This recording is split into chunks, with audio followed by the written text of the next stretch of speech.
Hey, hey, hey. Welcome to Money Monday. It's Nakia Carter here again with another Money Monday.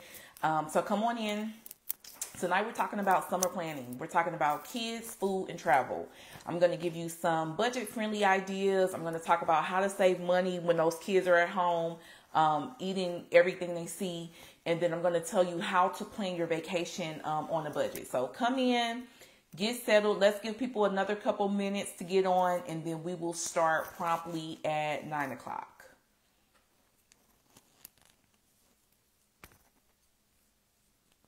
Hi, Candy. Welcome to Money Monday.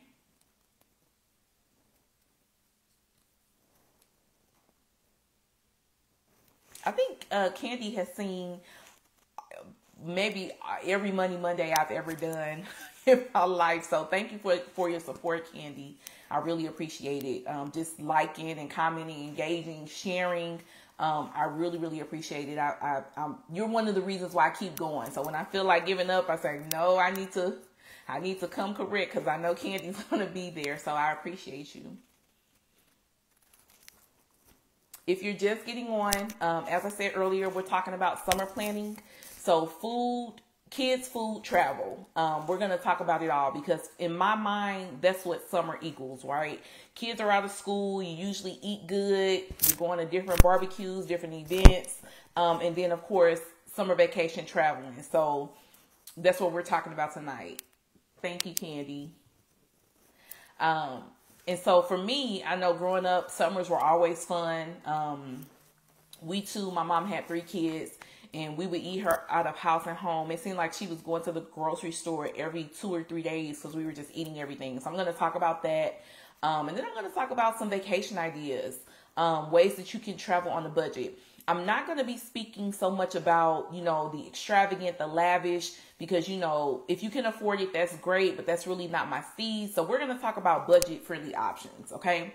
So let's go ahead and get started. The first thing that I want you to know about summer planning is it is not too late. I know it's hot out. I'm in Texas, but it's not even summertime technically. Summer starts on the 20th of this month, and it's going to last for about 90 days, as it always does. So you basically have until September, the end of September, September 22nd, to figure out what you're going to do for the summer, right? And when you really think about summer, a large part of that, the kids are back in school. They usually go back the end of August, early September. And so you have a few months to figure out what it is that you're going to do, come up with your game plan. So it's not too late, okay? That's the good news. Now, the first thing we're going to talk about are these kids. Kids are out of school. We all know that. A lot of times we have to find somewhere for them to go. When I was a kid, you stayed at home with your older siblings and your mom gave you rules to follow, right? And so that's what we did. But there are things that you can do with your kids that are very budget friendly. You don't have to spend a lot of money. You don't have to break the bank. And trust me, they will have a good time. So I'm going to give you some ideas. The first thing that came up when I was researching was backyard camping, right? I'm not sure if people still do that. Hopefully you live in a safe area where you're comfortable with doing that, but you can still, give your kids the experience, right? And just bring them in before 11 or 12 o'clock at night. But camp in your backyard.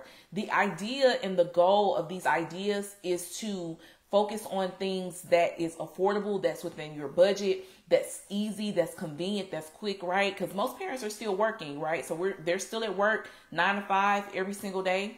And so these ideas are just going to give you, something that you could do with the kids so that they're not sitting in the house on their electronics all day with it eating their brain, right? That's what they used to say about the TV.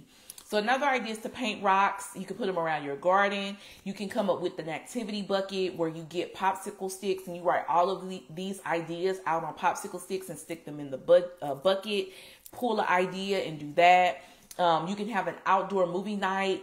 I was out shopping a couple weeks ago and I saw a projector screen and it was like $60.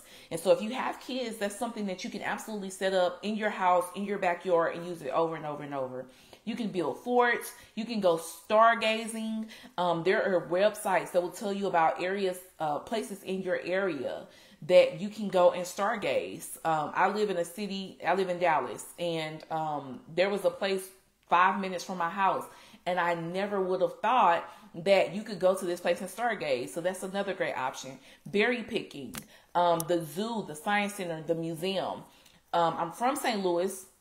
And so our zoo, our science center, and our museums are all free, right? Which is great. But if you have to pay for those things, get on their website and see if they have free tickets, if they have free tickets for exhibits, if the schools are giving out free tickets. Check all of your resources, because a lot of times these, even when these places charge you to come in, they still want people to enjoy the facilities that maybe can't afford it all the time. You can go during the week to do activities. So don't wait till a Saturday or a Sunday or a Friday night. Pick something to do on a Tuesday or Wednesday. Usually it's free. I know before the pandemic, AMC had $5 movie nights. So that's a great way to spend time with your kids and occupy their time during the summer, is popping in to see a $5 movie. Chuck E. Cheese. I don't have kids, right? I don't have small kids. I have a bonus daughter, but she's an adult. But I don't have small kids. But I saw a commercial for Chuck E. Cheese, and I got on their website. I don't know why. I probably need to share it with you guys. But they had a 2-month all access everyday pass, where the lowest option is like $44 a month, and you get so many credits a day, and you can take your kids to Chuck E. Cheese literally every single day. And if I'm remembering correctly, it was 50 points or something that they got on that lowest card. And they had tiers, of course, so you can buy more points if you want to. But you could take your kids to Chuck E. Cheese every single day. For me, growing up, that was something that was, just a special treat. So that's something that you can do for your children. And I believe the pass, it covered up to 6 kids, or you could use it for your household, right? Kids and adults. So it just doesn't have to be per kid. So if you have 2 or 3 or 4 kids and they're living in your household, go ahead and buy that card and take them to Chuck E. Cheese. Let them run around, scream, and play and have a good time in Chuck E. Cheese and do all those things. Don't forget about Groupon. Groupon is still a very active website. I still use it, but it's a great alternative to find discount places for things to do, places to go, events in your city, so on and so forth. A lot of kids, they need something to do, so look into summer camps. Summer camps, maybe your church is having a vacation Bible school, or maybe you want to send them away for a week to a traditional summer camp like we used to go to when we were kids, right? That's always an option. Don't forget to check Facebook groups and Eventbrite. Both of those options will have events. You'll usually have people who are giving away tickets to stuff. Maybe they bought the tickets and they can no longer go. So definitely check those groups. Look at your city's calendar to see what festivals, what fairs, what concerts are going on in your area. I know back in my hometown, they started this series in one of our popular parks and largest parks called Forest Park. And you would go and you would listen to music. They would have concert series. They would have movie nights, and it was 100% free. So that's something that you could do with the kids. Check your park and recreational website for your city. Usually they'll have hiking trails. They'll have parks that have swim pads. They'll have parks that have playgrounds. They'll have all these options and things for you to do throughout the summer, and that's something that's usually free. Picnic, traditional. I love me a good picnic. You go to Subway, get a couple sandwiches, go get some fast food, and go to the park for the afternoon and sit, let the kids run and play. You can give them brain games again, so you're keeping them sharp for the next school year. Get some sidewalk chalk, some water balloons, right? Have a water balloon fight. Don't forget about those board games, those puzzles, and then last but not least, a treasure hunt. So these are all things that you can do. If you've heard something that you like, Google it. There are always influencers. There are people on TikTok. There are blogs that are telling you about free things that you can do in your city. They're telling you, they're giving you ideas of things you can do. They've done the legwork for you. So definitely use those resources so that the kids have an enjoyable summer, right? And they're not bored, and they're not stuck in the house, and they're not on their tablets and on their iPads and their iPhones and their Macs and So look into some of these options. More than one if you can. Definitely look into the free options. The things that you can do around your city that are geared towards families, that's going to be your bread and butter this summer. And that's really going to help you with your summer planning, okay?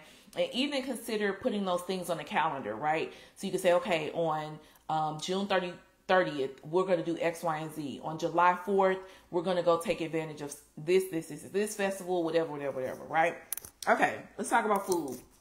We've talked about food before, but I know for me, personally, Me and my husband, we were really struggling with our food budget this year, and we just recently got it under control for the last probably 6 or 8 weeks, and it's going really well. So let's talk about it. As you know, if you have kids, or if you have teenagers or young adults, your food costs usually go up in the summer. And the reason being is because it's usually hotter. People are at home more, and they're just eating everything they see. So one of the first things that you can do is plan your meals. Figure out what you're going to eat for meals and snacks. That's going to save you a lot of money than going to the store and doing a lot of random picking. Most importantly, if what you've been doing is not working, do something else. Okay. It's nothing wrong with switching it up. Figure it out. That's what I had to do. And I've been doing this budgeting thing for over 10, 15 years. So definitely do something else if what you're doing is not working. Some of the things that you can do. If you mostly use cards, you can switch to the envelope method. That's what I did, where we pull out our food budget in cash, and we use that. We divide it up between my husband and myself, and we use that. And that's what's been helping us. So try the envelope method. If that doesn't work, try the gift card method, where you say, okay, I'm going to go out and I'm going to buy a couple gift cards. Maybe you go to Kroger, maybe you go to Walmart, Whole Foods, H-E-B, Schnucks, wherever you're shopping, and you get a couple gift cards, and that's how you're managing your food budget this year. Focus on zero-based food budget. So what I mean by that is set the amount and stick to it, right? Every dollar in your budget, of course, should have a home, but especially with your food budget, make sure that you're sticking to that food budget, the amount you set. So if it's $250 a week, if it's $300, $400, $500 every 2 weeks, whatever it is, set that amount and stick to it. Make meals and meal prep. This is kind of going with your planning your meals, right? So if you have kids at home, what you want to do is actually put their meals in containers, right? And you can say, okay, this is your breakfast, this is your lunch, this is your dinner, so that they're not mindlessly snacking. It's easy to get a bowl full of grapes and then go back for a second serving, and then by the time you look up, you've eaten a whole bag of grapes. So really focus on that meal prep and making those meals at home. Go back to the basics. Top ramen, frozen meals that fill you up, macaroni and cheese. Kids are young. They have strong stomachs. They can stand to do ramen, right? And so ramen, I think it's like $30 a pack. It used to be, what, 10 cents a pack, 5 cents, 10 cents a pack. But go get a couple things of ramen and teach your 5-year-old, your 6-year-old how to make ramen, right? And that's going to save you money.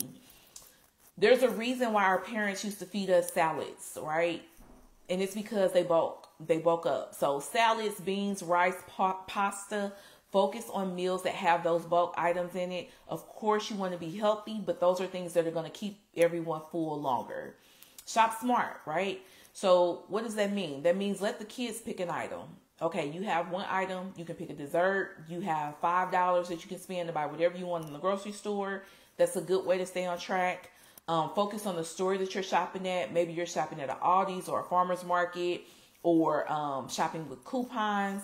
Make your list, of course. Instead of buying a lot of juice and a lot of, soda for the kids, buy them water mix packs, right? Kool-Aid has one. Starburst has one that I really like. It's usually sugar-free. It has a sugar substitute, but it doesn't have that white sugar, but that's going to save you money. Are you name brand loyal, right? Really look at that to figure out if you're name brand loyal. And then again, back to those portion the sizes out, right? So instead of buying a big bag of chips and just letting the kids snack and get whatever they want, separate those chips out, or buy one of the value packs. Separate the fruit out so that they know, okay, I can't eat 55 grapes. I can only eat 15 grapes per serving, and that's going to help you. And then get your family involved. Take them shopping with you. Tell them how much you have in your budget, how much you guys have left, right? How long you have until you can afford more food. Let them know so that everybody is aware and they're on the same page of what's going on, okay? So that's going to cover you for food. And then let's talk about travel, my favorite. Vacations. I always say that you can do anything if you plan for it. So it's going to be instrumental in you planning what you're going to do for your vacation. It's going to take some legwork. It's going to take you shopping around. It's going to take you really watching your money and figuring out how much do I have to spend. So start planning now, right? Budget, dates, the extras, who's going, spending money, activities, plan all of that, because that's what's going to help you plan the vacation that you really, really want. Okay, so let's talk about vacations. Staycations. Maybe you don't have a lot of money to go anywhere this year. Take advantage of your city. There are so many hidden gems in cities that people don't even realize, right? It can be as simple as walking across a walking bridge at dusk and having a good time. So definitely get out into your city, be a tourist, watch your local news, see what's coming up, what's going on.